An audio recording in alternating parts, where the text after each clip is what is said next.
Di suatu desa menyebar wabah penyakit mematikan. Siapapun yang terjangkit penyakit itu, nyawanya tidak akan selamat. Banyaknya warga yang meninggal dunia, kemudian dikumpulkan di satu ruangan berhari-hari hingga sebagian sudah ada yang membusuk. Di desa itu memiliki 3 pantangan unik, yaitu jika seorang meninggal akibat wabah penyakit itu, ia dikuburkan dengan cara terbalik, di mana kakinya terletak di bawah batu nisan. Selain itu, setiap tengah malam tiba, para warga akan bersiul dengan irama yang sama. Tujuannya adalah untuk menghormati arwah orang-orang yang sudah meninggal. Setelah itu, setiap rumah dan bangunan selalu diletakkan payung hitam dengan posisi terbuka. Tujuannya adalah untuk menghindari kesialan penunggu rumah atau bangunan tersebut. Suatu hari desa itu kedatangan orang luar. Mereka tidak tahu cara menguburkan jasad yang benar di desa itu, sebab mereka tidak membaca buku tata cara memakamkan jenazah yang ada di desa itu. Karena kesalahan tersebut, pocong-pocong kemudian bangkit, meneror semua warga yang masih hidup. Bahkan teror mereka bisa membuat manusia meninggal. Ketika malam tiba, di setiap sudut tempat desa itu selalu ada pocong yang menampakkan diri, bahkan sampai mendatangi rumah-rumah warga. Jumlah mereka sangatlah banyak, hingga desa itu disebut dengan dusun pocong. Pada suatu malam, seorang laki-laki sedang menggali makam. Ia hendak memakamkan orang-orang yang meninggal akibat terkena wabah penyakit. Namun cara memakamkannya cukup unik, di mana jenazah itu dimakamkan secara terbalik. Posisi kakinya tepat di bawah batu nisan. Karena terlalu sering mengurus jenazah, laki-laki ini malah tertular wabah penyakit itu. Saat memasuki tengah malam, laki-laki ini harus bersiul. Begitu juga dengan warga-warga lainnya. Semua itu mereka lakukan untuk menghormati arwah-arwah orang yang sudah meninggal. Setiap hari puluhan warga meninggal dunia akibat terkena wabah penyakit yang sangat mematikan itu. Pemerintah kemudian mengirimkan beberapa orang petugas kesehatan untuk membantu para warga di desa tersebut. Sulitnya akses untuk menuju ke desa itu membuat bantuan sulit disalurkan. Mereka juga mengirimkan 2 orang penggali kubur untuk membantu memakamkan warga yang sudah meninggal. Untuk sampai di desa itu mereka harus melewati hutan dengan jalan setapak yang sangat sepi. Saat sampai di desa itu, mereka tidak melihat warga sama sekali. Di sana ada beberapa rumah yang ditandai dengan silang yang berwarna merah. Itu berarti semua pemilik rumah sudah pada meninggal. Para petugas ini kemudian dibawa ke sebuah bangunan yang disebut bangsal. Di tempat itulah para warga yang sakit dikumpulkan menjadi satu agar tidak menulari keluarganya yang masih sehat. Lalu di sebelah bangsal tersebut terdapat satu ruangan diususkan untuk orang-orang yang sudah meninggal. Karena penggali kubur itu sakit parah, sehingga mayat-mayat tersebut menumpuk. Bahkan sebagian yang sudah ada yang berbau. Bagaimanakah nasib warga desa itu selanjutnya?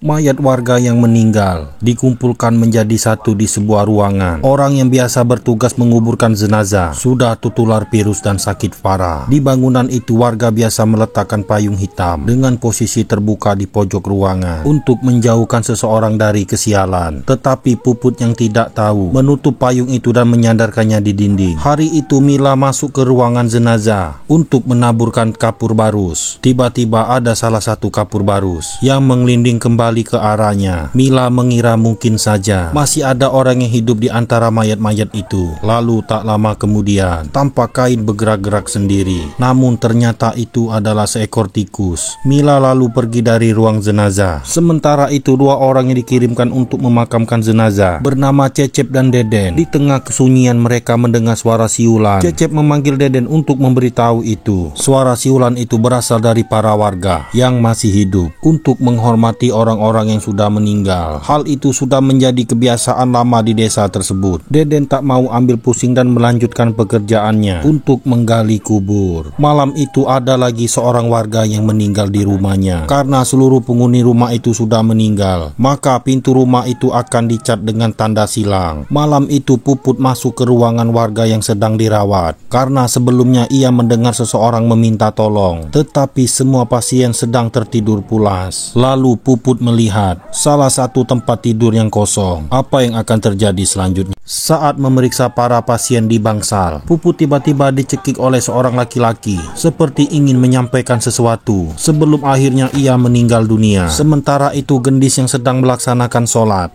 ketika salah melihat sesosok pocong menghentakkan kepalanya di jendela. Namun saat melihatnya kembali, sosok pocong itu sudah menghilang. Gendis memeriksa keluar ruangan. Suasana sangatlah sepi. Ketika ia membuka mukenanya, pocong itu terlihat lagi di hadapannya. Tapi lagi-lagi pocong itu menghilang. Ia yakin tak salah lihat. Di pemakaman ketika Cecep sedang tertidur pulas, ia juga mendengar suara seseorang mengetuk pintu. Suara itu semakin keras hingga membuatnya terbangun. Cecep lantas membangunkan Deden karena suara itu terus terdengar. Tetapi Deden yang mengantuk mengabaikan Cecep begitu saja. Cecep yang penasaran lantas memeriksa keluar. Namun ia tak melihat siapapun. Hanya obor-obor di pemakaman saja yang padam. Cecep kemudian menyalakan lagi obor di pemakaman. Tapi ia tak sadar jika di sekeliling Cecep banyak sekali pocong yang berdiri menghadap ke arahnya. Tak lama kemudian Deden datang menyusul Cecep lalu mengajaknya kembali ke penginapan. Di salah satu rumah di desa itu, ada seorang anak kecil bernama Neng. Ia merawat ibunya yang sakit parah dan baru beberapa hari ayahnya meninggal. Ibu Neng tak pernah mau dibawa ke bangsal. Ia hanya ingin dirawat di rumah. Hal itu membuat Neng mendatangi para petugas kesehatan agar salah satu dari mereka mau datang ke rumahnya. Namun Gendis dengan tegas menolak sampai perdebatan itu didengar oleh Mila. Mila yang kasihan lalu bertanya di mana alamat rumah anak itu. Tetapi Gendis tidak pernah mengizinkan mereka pergi.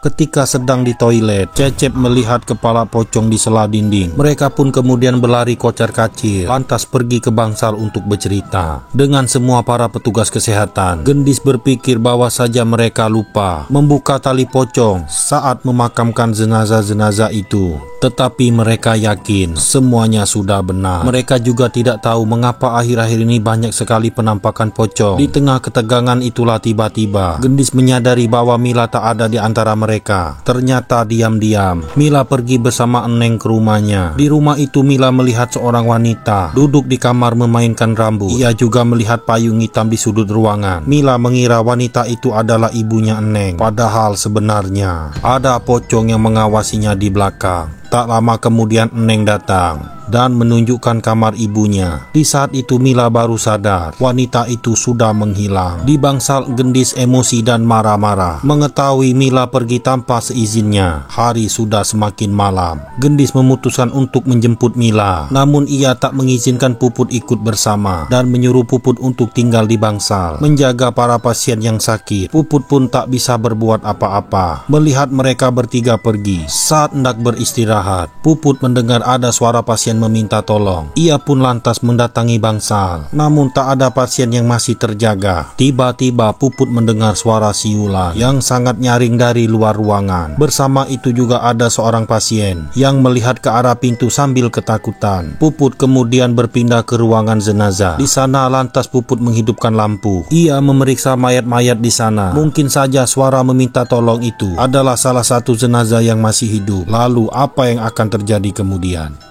Ada banyak pocong yang tiba-tiba muncul di belakang Puput. Puput yang ketakutan berusaha keluar dari ruangan itu, tetapi pintu itu terkunci. Beberapa saat kemudian Puput berhasil keluar, tetapi baru beberapa langkah pergi, tiba-tiba Puput terjatuh. Kakinya seperti ditarik sesuatu, hingga terus masuk kembali ke dalam ruangan itu. Dengan sebagian kepala Puput terbelah. Di tempat berbeda, Nila baru saja memeriksa ibunya Neng dan memujuk agar ia mau dirawat di bangsal. Namun tetap saja wanita itu menolak. Mila kemudian berpamitan pulang dan menolak untuk diantarkan oleh Neng. Saat hendak pergi, mereka mendengar suara siulan. Tak lama kemudian Neng pun ikut bersiul. Melihat itu Mila menjadi heran. Ia lalu bertanya, untuk apa bersiul tengah malam seperti itu? Neng mengatakan itu sudah menjadi kebiasaan di desa. Juga mengenai payung hitam yang diletakkan di sudut ruangan adalah kebiasaan yang selalu mereka lakukan. Setelah itu Mila pun meneruskan jalan untuk pulang. Ada kejadian tak wajar yang dialami Mila saat jalan pulang, di mana ia terus berputar-putar di tempat yang sama. Meskipun ia merasa sudah berjalan sangat jauh. Menyadari hal itu, Mila mempercepat langkah kakinya, tetapi ia masih kembali ke tempat yang sama, di bawah pohon bambu. Sampai akhirnya cahaya senter Mila menangkap sosok penampakan yang sangat banyak,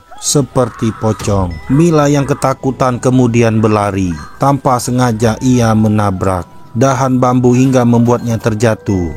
Saat membalikkan badannya, muncul banyak sekali pocong yang menakutinya. Mila kemudian tersadar. Ia sudah berada di bangsal, ditemukan oleh teman-temannya dalam keadaan pingsan di bawah pohon bambu. Mila menceritakan bahwa ia melihat pocong. Cecep pun percaya dengan cerita itu. Tak lama kemudian Deden pun datang, berkata bahwa ia tak menemukan Puput. Sementara itu di depan ruang jenazah, Gendis histeris melihat jasadnya Puput. Mendengar teriakan itu mereka semua berlari dan Puput sudah tidak bernyawa. Keesokan harinya mereka mengurus jasad Puput dan berencana untuk membawanya pulang. Tetapi Gendis kemudian meninggalkan ruangan itu dan pergi untuk mengemasi barang-barangnya. Ia berkata akan pergi dari tempat itu dan tidak mempedulikan jasad Puput karena khawatir ia akan menjadi korban selanjutnya. Di saat mereka berdua sedang berdebat, Deden datang dan memberi kabar bahwa Mang Yusuf sudah bisa dihubungi. Tetapi Mila tak ikut pergi, memilih untuk tetap tinggal di bangsal sembari merasa bersalah. Akhirnya Gendis pergi sendiri, sepertinya ia tersesat di jalan. Sementara itu Cecep juga memilih untuk tinggal di desa itu. Begitu juga dengan Deden, mereka tak ikut Gendis pergi ke dermaga.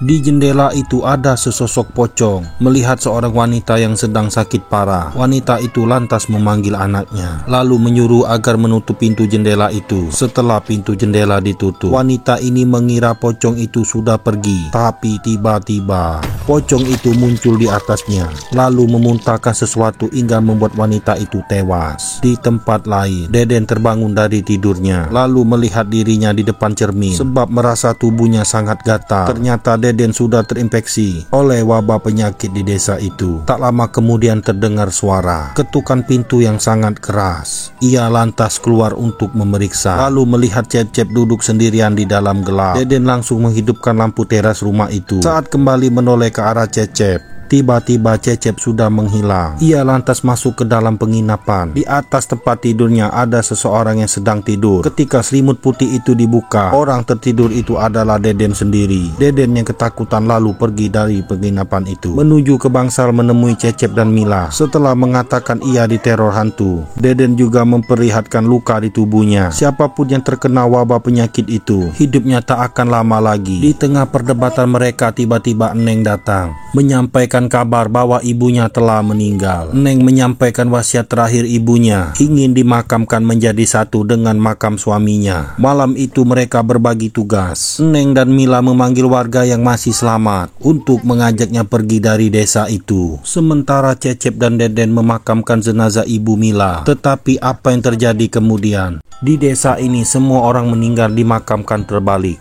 di mana kaki diletakkan di bagian nisan dan kepala di sebaliknya. Mengetahui cara memakamkan yang aneh itu, Cecep sangat terkejut. Sementara itu Deden pergi ke sumur tua untuk mencari sinyal agar bisa menghubungi Mang Yusuf. Saat sedang menelpon, Deden dikagetkan dengan suara petir hingga ponselnya jatuh ke dalam sumur. Deden mengambil kayu untuk meraih ponselnya. Karena kelelahan, Deden malah duduk di atas sumur. Lalu tak lama kemudian muncul sesosok pocong menarik tubuh Deden masuk ke dalam sumur. Sementara itu Gendis hingga tengah malam tak sampai juga di dermaga. Ia tersesat di tengah hutan. Di saat itulah Gendis melihat seperti sosok Puput tiba-tiba muncul di balik pohon. Gendis yang ketakutan kemudian berlari, tidak diketahui kemana arahnya. Cecep yang masih penasaran membongkar makam lainnya. Semua dimakamkan terbalik. Cecep lantas pergi ke penginapan mencari petunjuk untuk memakamkan jenazah. Ternyata selama ini Cecep salah. Cara memakamkan jenazah di desa itu memang terbalik. Kesalahan yang dilakukan oleh Cecep membuat pocong-pocong itu bangkit. Cecep segera memberitahu Mila tentang hal itu, dan jika mereka ingin selamat, mereka harus segera pergi dari desa itu. Di sisi lain, Neng tiba-tiba melihat kedua orang tuanya hidup kembali. Saat Neng mendekati kedua orang tuanya itu, tiba-tiba mereka berdua berubah menjadi dua pocong yang sangat mengerikan. Neng langsung ditolong oleh Cecep dan dibawa bersembunyi di bawah ranjang di dalam bangsal. Ternyata pocong itu mengikuti mereka. Bagaimana nasib mereka selanjutnya? Ketika pintu terbuka, terlihat ada kaki pocong yang perlahan-lahan melompat mendekati Neng dan Cecep yang bersembunyi di bawah ranjang. Tak lama kemudian pocong itu melompat ke atas tempat tidur, mengira aman. Saat mereka hendak keluar, pocong itu kembali muncul. Sementara itu di luar, Mila menemukan jasad Deden di dalam sebuah sumur. Mila tak menyangka bahwa Deden juga sudah meninggal. Mereka kemudian bertemu kembali. Mila kemudian mengabarkan itu kepada Cecep. Tak ada waktu lagi, mereka bertiga harus keluar dari desa tersebut karena nyawa mereka sudah terancam. Saat mereka hendak keluar dari desa, Neng tiba-tiba berhenti. Ia tak mau meninggalkan desa itu. Saat Mila dan Cecep membujuknya, tiba-tiba ada banyak sekali pocong yang sudah muncul di belakang mereka. Jumlah pocong itu sangatlah banyak. Mereka kemudian berlari lagi, memasuki hutan-hutan untuk menuju ke dermaga. Cecep tersandung lalu terjatuh. Di depannya ada asap yang mengepul. Tubuh Cecep seperti diseret sesuatu menuju ke sebuah galian tanah. Mila yang melihat itu berusaha menahan Cecep. Sementara di dalam galian tanah, pocong-pocong itu menarik kaki Cecep. Cecep kemudian ingat mantra di balik buku yang ia temukan, lantas menyuruh Neng untuk mencari mantra itu. Mila yang lengah melepaskan tangan Cecep. Kemudian Cecep masuk ke dalam galian tanah. Neng yang menemukan mantra di balik buku